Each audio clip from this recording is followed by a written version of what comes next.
Welcome to Film and Page. I'm Dominic, and in this video, I'm going to be talking about the 1989 film Cyborg, starring Jean Claude Van Damme as Gibson Rickenbacker, Deborah Richter as Nadie Simmons, Vincent Klein as Fender Tremolo, Alex Daniels as Marshall Stratt, Terry Batson as Mary, and Haley Peterson as Haley. Written by Albert Pyun, directed by Albert Pyun, produced by Canon Entertainment and Golan-Globus Productions.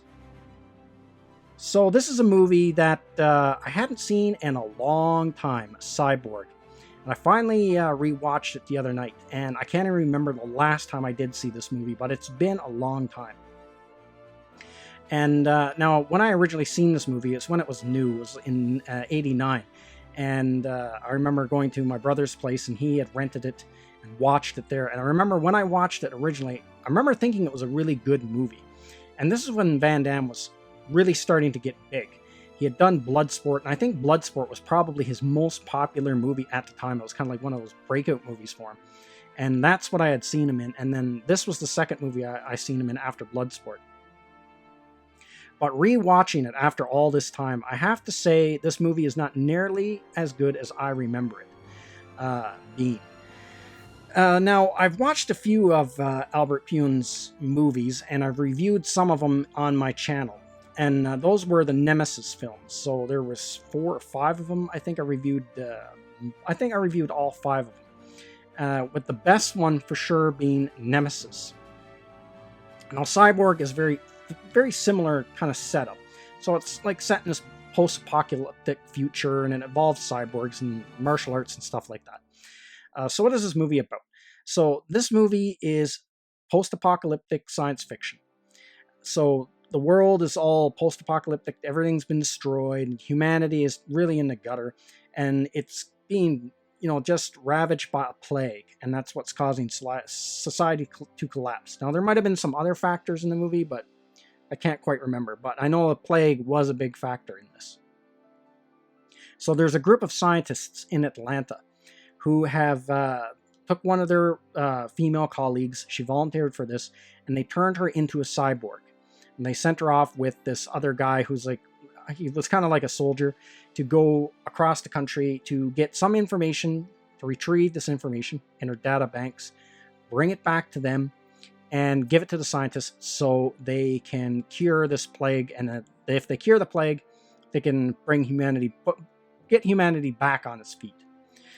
But there's this guy called Fender who has this big gang, and they're all like a bunch of muscleheads. And they're basically almost like pirates. And, no one's safe wherever they're at. They go around doing all the stealing and pillaging and all this kind of thing. Well, they know about this cyborg, and they want this cyborg because Fender believes if he has the cure for the plague, he can be like God. He likes the way this world is. He doesn't want things to change. So the guide that the cyborg woman have, at the beginning, they kill him, and then they kidnap her, but then they cross paths with Jean Claude Van Damme's character, and he has a history with Fender. So he wants revenge. He wants to kill Fender because back in his past, he had a family, or he befriended this woman, and they became lovers, and she had kids, and that became like his family until Fender's gang showed up. They had this nice little cottage out in the country and all that, and they were growing their own food, doing really well. So Fender and his gang came there, and they killed off his family except for one of the daughters. They kidnapped her. The character's name was Haley. But Van Damme, they leave him for dead, and they kill the other ones. So now Van Damme wants revenge. And then he teams up with this other girl who she wants to get this cyborg, get the information to the scientists so they can cure this plague. So that's what the movie's about. So Van Damme's off to get revenge and to deliver this information back to these scientists in Atlanta and cure the plague and all that. So the storyline's pretty thin. And if you really want to pick it apart, there's a lot of plot holes, like why they would need to convert someone into a cyborg just to carry information is kind of odd, but it seems like a strange thing to do.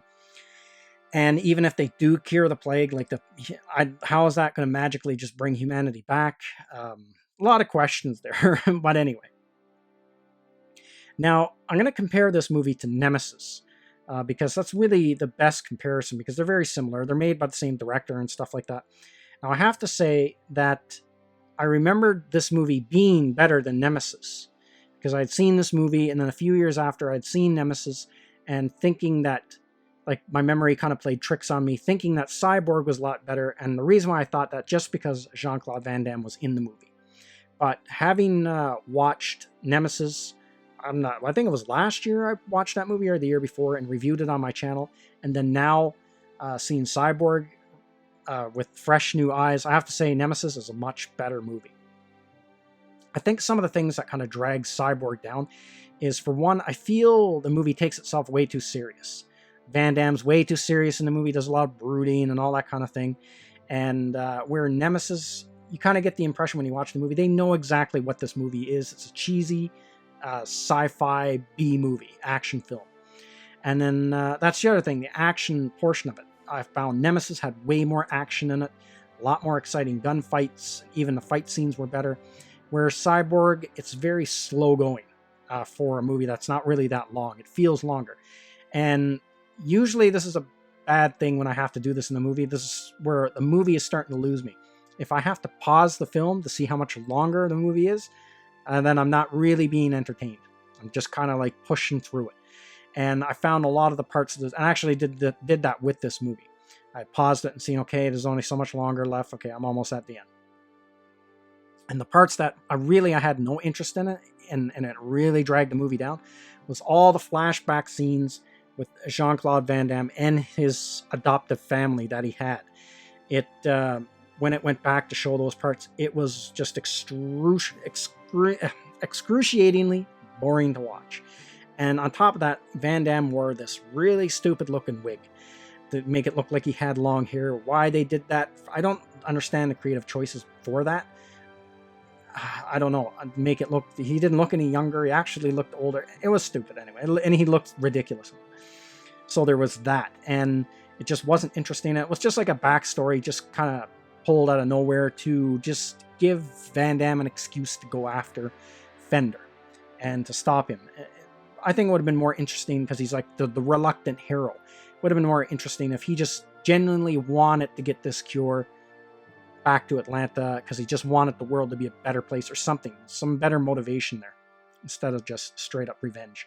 So there's boring parts in the movie, and then the action is, it's not as good as like the Nemesis movies. Towards the end, some of the fight scenes are okay and stuff like that, but as far as martial arts go, compared to other there's a lot better martial arts movies. Even when it comes to Van Damme, his other martial arts movies are a lot better. And another good comparison is, this was the second movie I seen him in. The first one was Bloodsport, and Bloodsport is a way better movie than this one. Like, I'd watch Bloodsport any day over Cyborg. And same thing with Nemesis. I think Nemesis is a much, much better movie. Now, one of the interesting things about this movie is some of the history behind this film.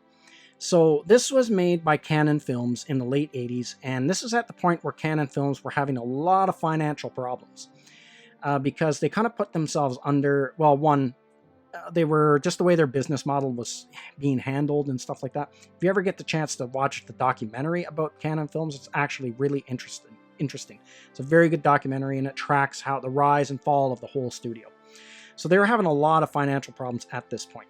Now, they had made Masters of the Universe, and they had made Superman 4, and both of those were flops, and they put a lot of money into them. Not so much Superman 4. They actually took money away from Superman 4 and increased the budget of Masters of the Universe. And now that Masters of the Universe movie, I really like that movie. I'm a fan of that one. The Superman 4, that's pretty bad. It's kind of a guilty pleasure, but every now and then I got to be in the right mood to watch it. So they were going to make more. They were going to make actually another Masters of the Universe movie. They were going to make a sequel, but they were also going to make a Spider-Man film at this point. And apparently, Albert Pyun was going to direct both movies back to back. But where they got in such financial problems, and they couldn't do, I guess the powers that be figured that, they couldn't do it justice to these movies. So they actually lost, Mattel pulled out, and I guess Marvel Comics pulled out, so they couldn't do Spider-Man and they couldn't do Master of the Universe. but they still had the sets built for the Spider-Man movie and the master and props and stuff for that. And they also had a lot of costumes and all that already made for that Masters of the Universe sequel.